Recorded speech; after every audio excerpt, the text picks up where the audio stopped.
Imagine que você tem um objeto na sua mão, tipo uma régua, por exemplo. Então ela tem um certo comprimento, vamos supor, tipo uns 30 centímetros, né?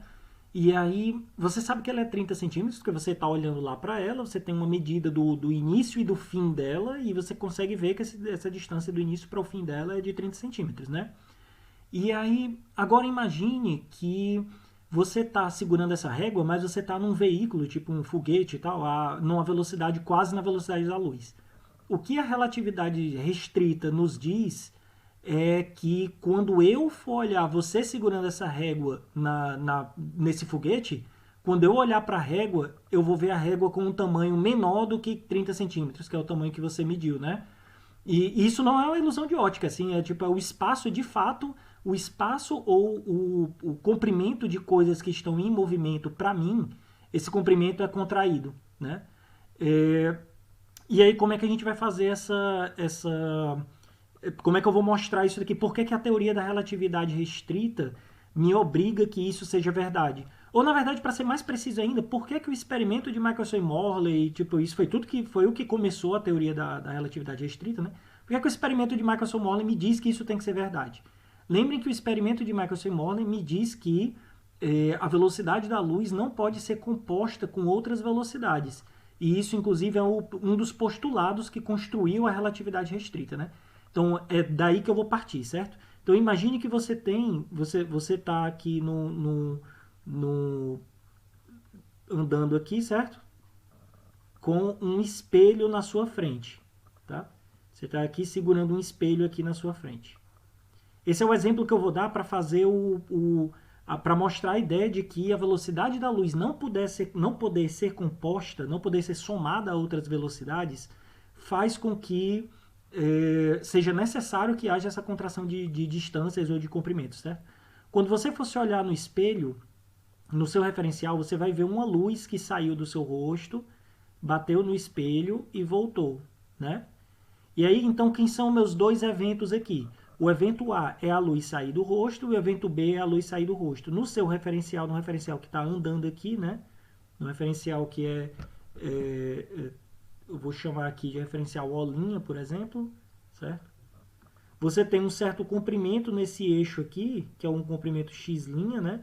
Que é um eixo x', e esse comprimento eu vou chamar de comprimento L0, certo?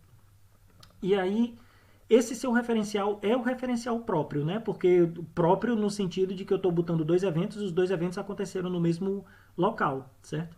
Então aqui eu vou ter que o ΔT para essa luz sair do seu rosto e voltar para o seu rosto, né? Isso aqui vai ser um ΔT que eu vou chamar de ΔT0, porque eu sei que esse é o tempo próprio, porque você está medindo os dois eventos e eles estão acontecendo no mesmo lugar no seu referencial, né? E aí, esse daí vai ser o quê? Vai ser duas vezes o comprimento L0 dividido pela velocidade da luz, né? Porque a velocidade da luz demora L0 sobre C para ir e demora L0 sobre C para voltar. Então, tá tudo ok. Esse é o tempo que você mede nesse referencial linha, né?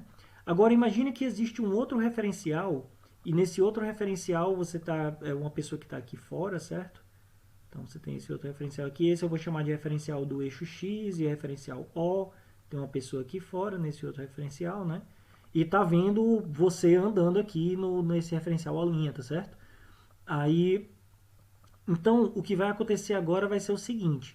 Quando eu for fazer uma medida desses dois eventos, o primeiro evento, para mim, aconteceu num certo ponto, mas o segundo evento vai acontecer em outro ponto, porque tipo, você está andando com a velocidade U com relação a esse referencial vermelho, tá certo?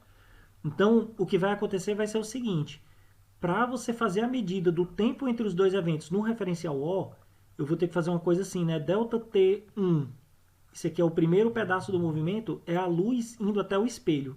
Então, essa luz vai ir até o espelho, o comprimento que ela vai andar não pode mais ser simplesmente o comprimento entre você e entre o outro referencial e o espelho, tipo a pessoa do outro referencial e o espelho, né? Vai ser um comprimento que eu vou chamar de D. Aí eu vou chamar esse L0, ao invés de chamar de L0, eu vou chamar de um L. É o comprimento que eu tô vendo para a distância entre a pessoa e o espelho, tá certo? Então, quem está em O vai ver um comprimento L entre a pessoa que está no O' e o espelho que está no O', certo? E vai ter esse L mais uma U vezes ΔT, né? Esse é o comprimento que a luz vai andar para poder sair do rosto e chegar até no espelho, né? Porque você tem que ver que o espelho está andando também, né? Junto com a luz aqui. Se você pensar aqui, essa distância que a luz andou, ela precisa ser também um C delta T1, né? C delta T1.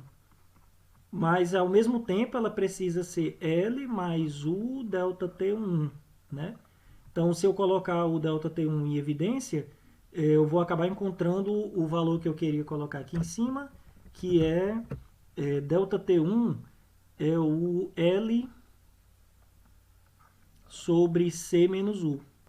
Aí agora eu vou investigar o segundo pedaço do movimento, né? Nesse segundo pedaço do movimento vai haver também uma certa distância D que vai ser andada, certo? Eu vou chamar aqui de D barra. Aí, nessa distância D que vai ser andada, vai ter novamente o comprimento L, vai ter que andar tipo o comprimento que eu estou medindo, que é entre a pessoa do referencial O' e o espelho do referencial O', né? Então,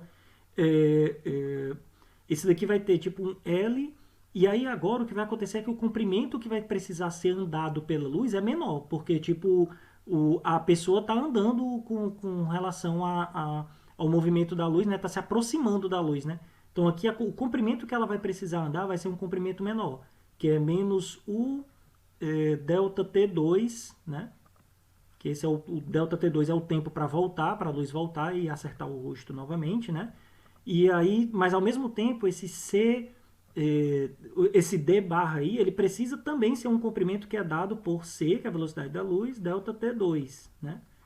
E aí, então, C delta T2 tem que ser L menos U delta T2. E aí, finalmente, eu encontro também um valor para o segundo pedaço do movimento, que é um L sobre C mais U, certo? Pronto. No final das contas, quem é o intervalo de tempo inteiro para esse pedaço, para esse movimento, para quem está no referencial O?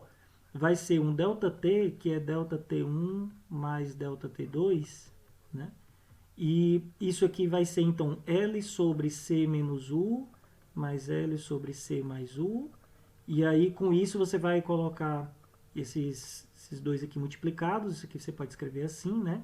E aí, em cima, você vai ter, então, no primeiro, você tem L vezes C mais U, né? E no segundo, você vai ter L C menos U. E aí, com isso, então, você acaba encontrando que ΔT é igual a... Esse U e o menos U vão se cancelar, vai sobrar 2C. O denominador já vou escrever assim, ó, C ao quadrado, 1 menos U2 sobre C2. E aí agora eu posso cancelar os Cs e vou encontrar que esse ΔT, faltou um L aqui, né? É 2L sobre C 1 menos U2 sobre C2. Pronto. Só que agora tem o seguinte, eu já sei que o tempo entre esses dois eventos que foi medido no referencial O, ele é um tempo que é obrigatoriamente dilatado, porque quem mediu o tempo próprio é o referencial O'. E note que nós estamos falando dos mesmos dois eventos, né? Então tem que haver uma diferença de tempo entre esses dois eventos, para quem mediu O' e para quem mediu em O, tá certo? Então eu agora vou levar em conta essa diferença de tempo. Então o que eu vou dizer é que eu sei quem é ΔT, certo? E eu sei que esse ΔT é 2L sobre C 1 menos U2 sobre C2, foi o que eu acabei de descobrir. Mas eu sei que ao mesmo tempo esse ΔT não é o tempo próprio. Então ele precisa ser um gama vezes o ΔT0. Só que gama vezes ΔT0 é gama 2L0 sobre C. Note que eu já botei aqui L0 e L já para poder levar em conta que pode ser que eu encontre que o L é diferente do L0, né? Pronto. Aí eu vou agora acompanhar essa conta que eu acabei de colocar aqui embaixo, né? Isso aqui, eu poderia escrever esse termo que está aqui embaixo, eu poderia escrever como gama ao quadrado, né? Então isso aqui vai me dar 2L sobre C gama ao quadrado. Isso é igual a gama 2L0 sobre C, né? E aí agora eu vou poder cancelar um gama com o outro gama que está aqui, o C e o 2, eu cancelo aqui dos outros lados, né? E aí eu acabo encontrando finalmente a expressão que eu queria, que é a de que L é igual a L0 sobre gama. E aí tá aí. Como o gama é um número maior do que 1, o L que é medido em um referencial tem que ser o L medido no referencial próprio, dividido pelo gama, que aí vai acabar sendo um L contraído. O L vai acabar sendo um valor contraído comparado com o L0, né? Então notem que aqui a gente precisa fazer até aquelas definições de o que é próprio, o que é contraído, etc, né? Do mesmo jeito que a gente tinha definição de o que é que significa tempo próprio.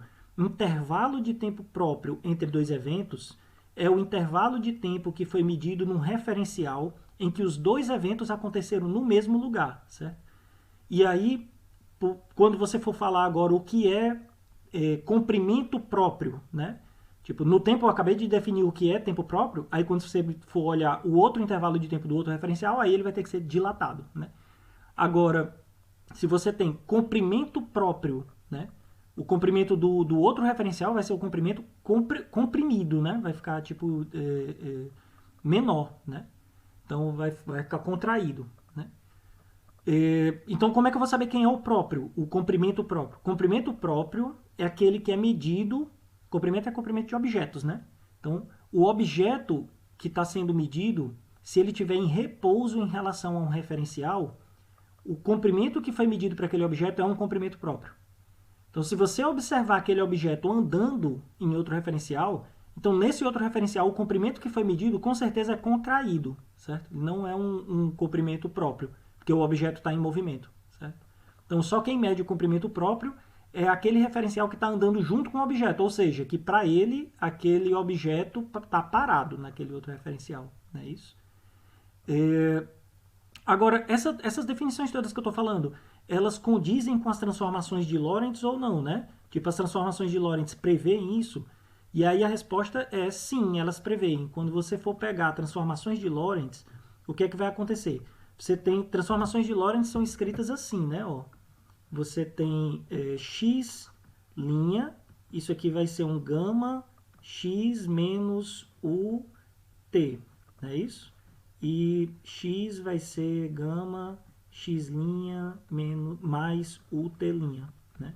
Essas são as definições, as trocas de coordenadas para transformações de Lorentz, né? E aí, como é que a gente vai fazer isso, então? Ó? Eu vou dizer que existe um comprimento que é um delta x', e esse delta x' foi medido no referencial em que você tem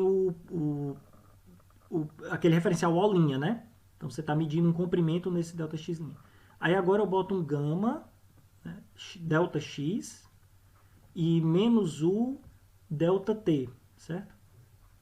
Aí, o que é que eu estou definindo? Para fazer esses deltas aí, o que é que eu estou definindo como eventos? Eu estou definindo a medida entre, tá aqui a régua que eu estava definindo lá naquele outro lá. Essa régua poderia ser, por exemplo, uma régua que foi colocada entre o rosto da pessoa do referencial O' lá e o espelho, certo?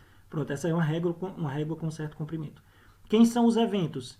Os eventos são a medida do início da régua e a medida do final da régua, certo? Não faz sentido você medir uma régua, por exemplo, em qualquer referencial que seja, não faz sentido a medida da régua você dizer que é uma medida que você fez do início desse objeto no seu referencial e o fim desse objeto no seu referencial, e esses dois eventos de medir o início e o fim não foram feitos simultaneamente. Aí isso não é um comprimento, entendeu? Porque se essa régua estiver andando e essa medida não for simultânea, o comprimento que eu estou medindo vai estar errado, não é? Ó? Porque meu primeiro evento é medir o começo da régua. Aí apareceu no meu ponto, no referencial x, apareceu num ponto aqui, xa, certo? Aí eu demorei um tempo para medir onde é que está o outro lado da régua, certo? Mas aí essa régua está andando em relação a mim. Então, quando essa régua estiver andando, quando eu for medir o outro lado dela, ela vai aparecer em outro canto aqui e o comprimento vai estar errado, entendeu? Então, resumindo, o ΔT para esses dois eventos, que são os eventos da medida do início da régua e do final da régua, que são justamente os eventos que me permitem saber qual é o tamanho da régua, esse ΔT tem que ser igual a zero. E aí, quando eu fizer ΔT igual a zero, eu acabo encontrando que ΔX' foi a medida no referencial com linha lá, né?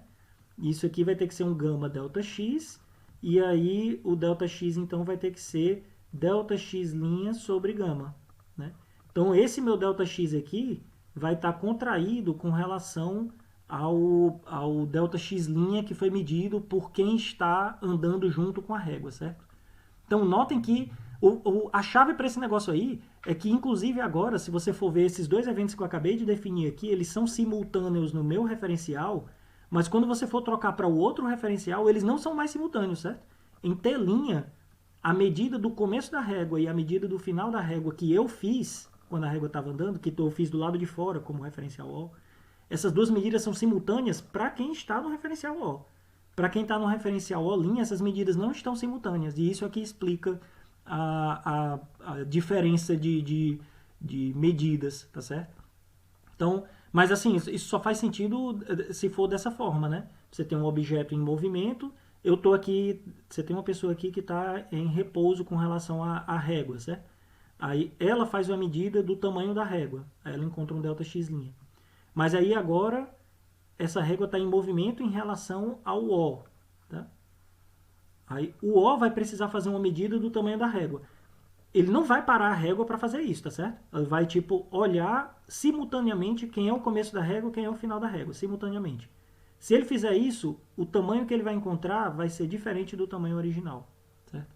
E isso você vê imediatamente pelas transformações de Lorentz, né? Basta você dizer que, você botar esse ingrediente que eu falei, que tamanhos de objetos são medidas que são feitas de forma simultânea no referencial que você está investigando. E é isso que explica isso, né? Então a transformação de Lorentz, sim, ela prevê a transformação, a contração das distâncias, tá? É isso.